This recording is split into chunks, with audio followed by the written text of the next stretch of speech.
you, Simon. Many of you will know our story, so I won't spend too long on our existing asset in Kazakhstan. But I wanted to just to share with everybody the success that we have had in Kazakhstan in our project that we currently operate there at Balkhash. And then I'll lead on to the recent acquisition that some of you may or may not be aware of, which is a new underground lead zinc mine in Macedonia. But just to quickly give you an overview, last half of the year we produced over 7,000 tons of copper cathode at a cash cost of about 45 cents per pound. And that compares and contrasts to the current spot price of copper, which is about $3.19 per pound. So our EBITDA in the first half of this last year was $24 million, and that enabled us to pay a dividend of 6.5p. But I think, let's take you back. We only listed in 2010.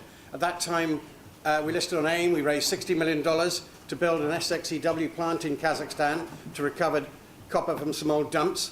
Since that time, we have recovered over 65,000 tons of copper cathode at an average cost of 57 cents a pound. Why is the latest cash cost so low at 45? Well, you may be aware that Kazakhstan had a major devaluation of about 85% in 2015. So we've generated gross revenues at nearly $380 million since we started, from a standing start in 2010. So our total EBITDA approaches about 60% of that at over $220 million. But what, importantly, we've managed to do is pay back shareholders $105 million since that time. So in the last 5.5 years since we listed, 7 years since we listed and 5.5 since we started production at Kunrad, we've paid back to shareholders $105 million. Now, this gives us a good war chest, and we've been looking for other assets to acquire. And in late October, we concluded the acquisition of the Sasa mine in Macedonia. But now just quickly take you through how we've performed since IPO. You can see on the top left-hand side the share price versus the copper price. We've generally outperformed the copper price by paying shareholders back a dividend, which is an unusual occurrence in any business, but in particular ours. We're not well known for paying investors back their money so early in the day. And on the top right-hand side, the graph there shows how our share price has performed against the AIM All-Share Basic Resources Index, which is one of the reasons why on the bottom right-hand side you'll see our major shareholders are some of the biggest names in the institutional business who still follow us and recently followed us with more money when we went raising money to purchase the Sasa mine. We have about an 80% free float, but you'll see that we have Hargreave Hale, we have Majidi, we have BlackRock, Fidelity, all of these following our story and willing to invest more as we go forward, primarily because we pay the money back as we earn it. Now, currently we have total shares out, issued shares of about 176 million, with a market cap approaching 440 million pounds. That's over $500 million. Our enterprise value is approaching $750 million from a standing start in 2010.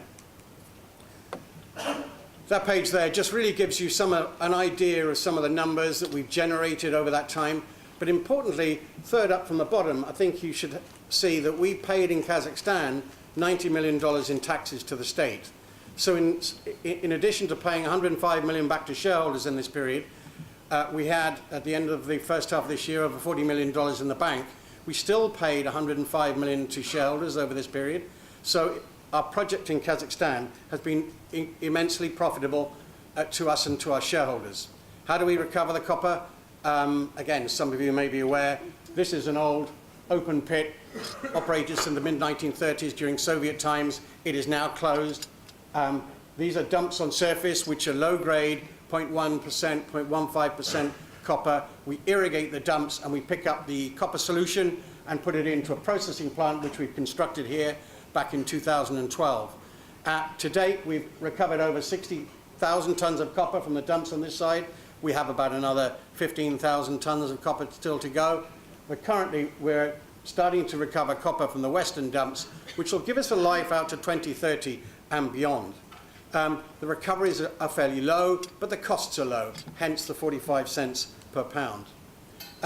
Production-wise, on a per quarter basis, you'll see here on the graph, we've increased quarter-on-quarter production, and currently we sit at around about a level of 13,500 to 14,000 tons of copper per annum.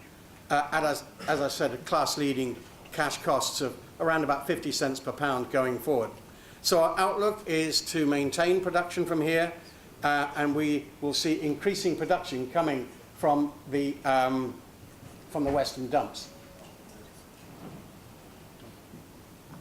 I rushed through that because I wanted to concentrate on Sasa. We've just acquired Sasa. We actually completed the acquisition last Monday. So as I stand here now, I've had an underground mine in addition to a surface dump leach operation in Kazakhstan.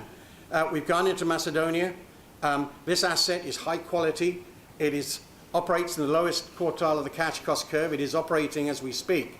And it gives us it's got a 20-year mine life. So in addition to Balkhash operations in Kazakhstan, which will take us to 2030, 31, this will also take us out to 2036, 7, 8, and hopefully we'll find more as we go along. Why do this? Well, it obviously diversifies our country of operation from Kazakhstan to Macedonia. We're adding 2 more commodities to our list of metals that we produce: copper, lead and zinc, and there's nobody else on AIM that produces those 3 metals in the quantities that we're talking about.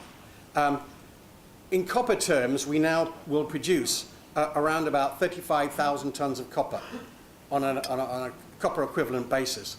But this gives us a robust balance sheet. We're in the lowest quartile of the cash cost curve in all of what we produce, and this gives us good confidence going forward. The top right-hand side, you'll see how we paid for this.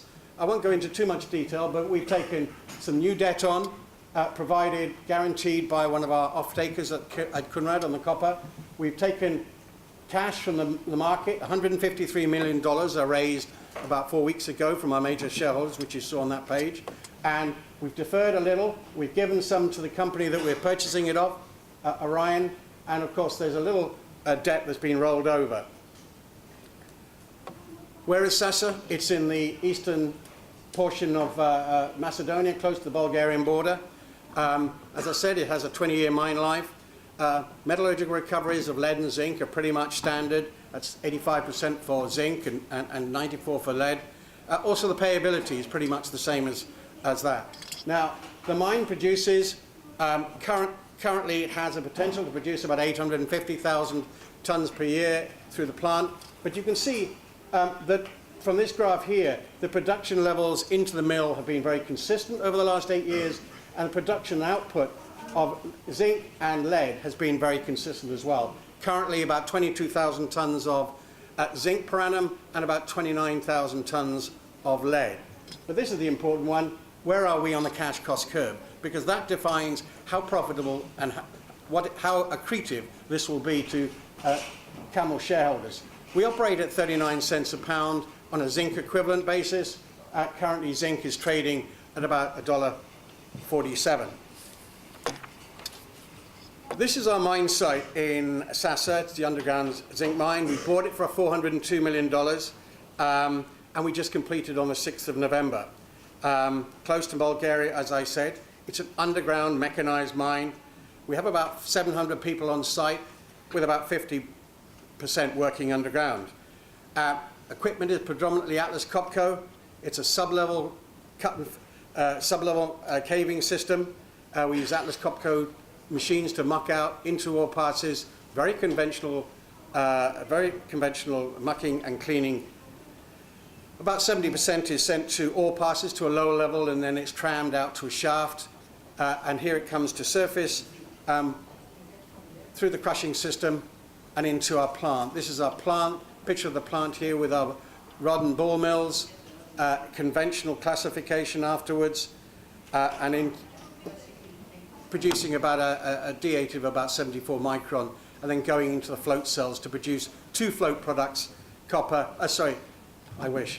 lead and zinc. We then have filtration, we have settling, we have a product then a dry, well, a moist product being produced from the filter presses, being stored in our silos, and then trucked to smelters both in Bulgaria and in Poland. This is a site of a new tailings dam that's currently under construction.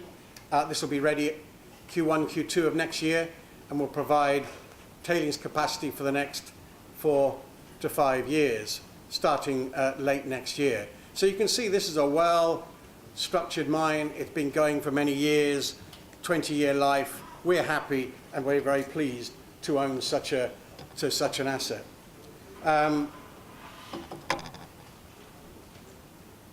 This is a section of the underground. Currently, production comes from this area, Savinja Reka area, where we have about 11 million tons of a reserve at these grades, just over 3% zinc, 3.89% lead. And this 10.9 million tons of reserves, as you can imagine, is sufficient reserves to take us to about 2031 or thereabouts from this area here. You can see the infrastructure is already in place. This is our major skipping shaft. This is Golema Reka, which is an area that there's a significant inferred resources. You can see down here we have over 7.5 million tons in resources there. So that's material that we hope will come into reserve later on and take us out to 2035 and beyond in terms of production. So this takes us from being a single asset, single country producer of copper into a much bigger sphere. We now have pretty much split between copper, lead and zinc in terms of inventory. In terms of production, it takes us from where we are at Kounrad, 14,000, potentially 150% uplift in copper equivalent production to about 35,000 tons of copper. But importantly, we remain very much at the lowest point on the cash cost curve on copper equivalent, which means that throughout the cycle, we will still make money. Now, on the bottom right-hand side, I can only show you some of the initial numbers, obviously published numbers for Kounrad. We have a EBITDA, as I said on the first page, of about 24 million. That gives us a 62% EBITDA margin for the first half of this year. And in our due diligence on the target company at Lynx, you can see the similar EBITDA numbers, 34% with a 60% margin. So they're pretty much replicating what we've seen at Kounrad. I'll just linger here a minute and just say that the acquisition of this is highly accretive on a per share basis, on EBITDA, on free cash flow. And whilst we've shown that we have the ability and we do repay money back to shareholders through dividends, class-leading dividends, I would argue, that the acquisition of this asset, because we've taken on some debt, we have good leverage on our balance sheet now. We have the ability to maintain dividends and hopefully enhance dividends if the metal prices stay strong. We've also got an exploration project in Kazakhstan called Shuak. We've completed drilling. We've drilled over 20,000 meters of drilling in various forms this year. I think we've put about 11,000 samples into the labs to be assayed. It has a pre-GKZ resource of over 300,000 tons of copper contained at about 0.66. Now, we're going to have to drop that soon, because as soon as we have our own resource, hopefully that'll be coming out in the next couple of quarters. And that could be the future. We never say that it will, but it's something that we're quite excited about currently. So just to finish, we're all about delivering shareholder value, and I think that's important, and we sometimes forget that in our quest to explore and bring something online. And we have shown that we can deliver that. And the bottom right-hand side, this is our total shareholder return, the compound annual growth rate since 2010 when we IPO'd. And you can see that we are achieving over 20% return to shareholders. And you can see some of our contemporaries there who have underperformed for one reason or another. And I'm not saying anything other than it has been quite a bad period for the copper price. But nonetheless, in a poor period for the metal prices, let's be honest, it has not been great. The last 18 months have been very good.